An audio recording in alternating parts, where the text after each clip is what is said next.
Барлықтарыңызға қайырлы күн достар, менің каналыма қош келдіңіздер. Бүгін біздер мынандай торт цифры дайындайтын боламыз. Бүгін мен мынадай 6 деген санды дайындаған болатынмын.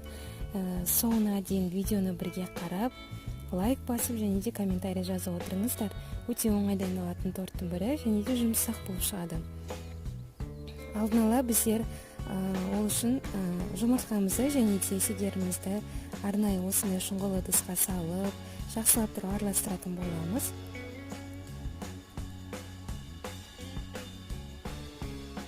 Барлығын жақсылап тұрып араластырып болған соң үстіне сары майымызды саламыз. Сары май міндетті түрде бөлме температурасында болған дұрыс болады.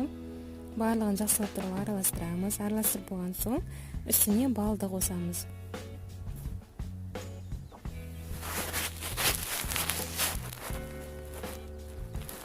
Үстіне балымызды салып, барлығын су моншасына салып, толықтай ерігенге дейін араластыратын боламыз.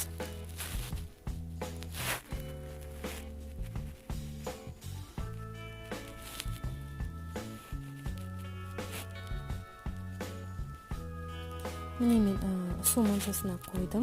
Барлығын жақсылап тұрып араластырып тұру керек, міндетті түрде.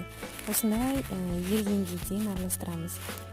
Менде шамамен 3 минуттай уақыт кетті. Барлығын араластырып болған соң үстіне содамызды саламыз. Содамызды салып болған соң түсі ағарып және де көлемі де үлкейеді. Одан еш қорқудың қажеті жоқ. Үстіне ыстық күйінде үстіне сразу ұнымызды сеуеміз, ұнымызды саламыз. Ұн менде електен алдын ала өткізілген. Барлығын жақсылап тұрып араластырып тұрамыз осылай қолмен. Бір келкі қамыр болғанға дейін.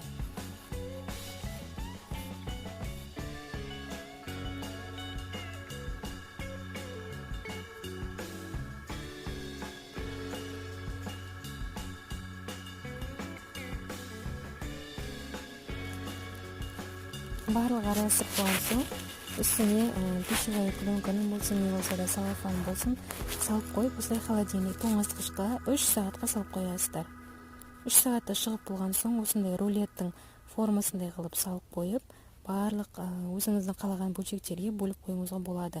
Менде 8 корж шықты. Алдын ала пергамент қағазына өзіңіздің қалаған саныңызды салып, суретін, соны қайшымен қиып, формасын шығарып аласыздар. Және де өзіміздің коржымызды осылай жайып, үстіне форманы осындай қылып, пышақпен кесіп, осылай шығарып алуымыз қажет болады.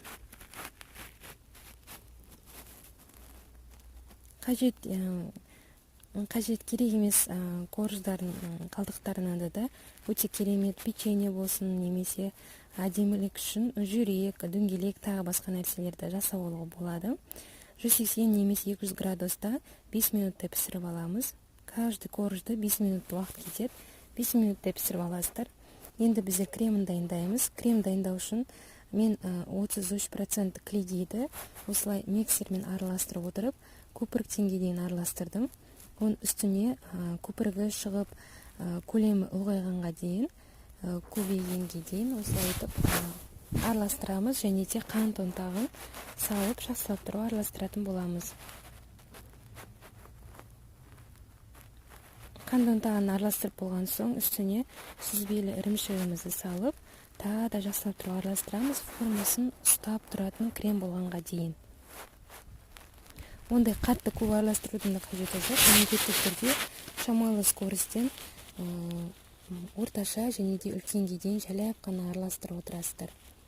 Миксерді сразу қатты скоростный режиміне салудың қажеті жоқ. Жеме-жеме де бастау керек. Менде мынандай болып шықты. Енді піскен коржымызды ыдысымызға салып, енді әдемілейтін боламыз. Жинайтын боламыз. Коржды міндетті түрде суғаннан кейін пергамент қағаздан алуға кеңес беремін, өйткені ыссы күйінде алатын болсақ, біздің корждарымыз сынып кетуі мүмкін. Сондықтан әбден суғаннан кейін алу керек.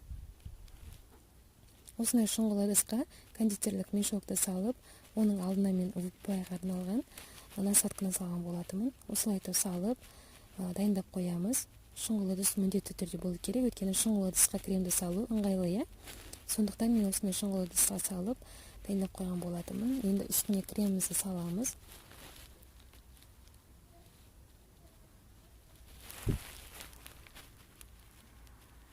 кремді салып болған соң, енді коржымыздың үстіне салып, өзіңіздің қалағаныңыз бойынша безендіруге болады, өзіңіздің еркіңіз.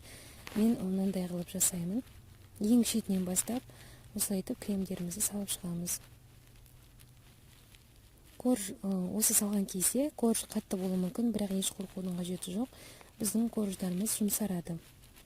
2 сағаттай барлығын жасап болған соң, тоңазытқышқа қойып қойсаңыздар, 2 сағат ішінде корждарыңыз жұмсарып, сондай жұмсақ болып шығады.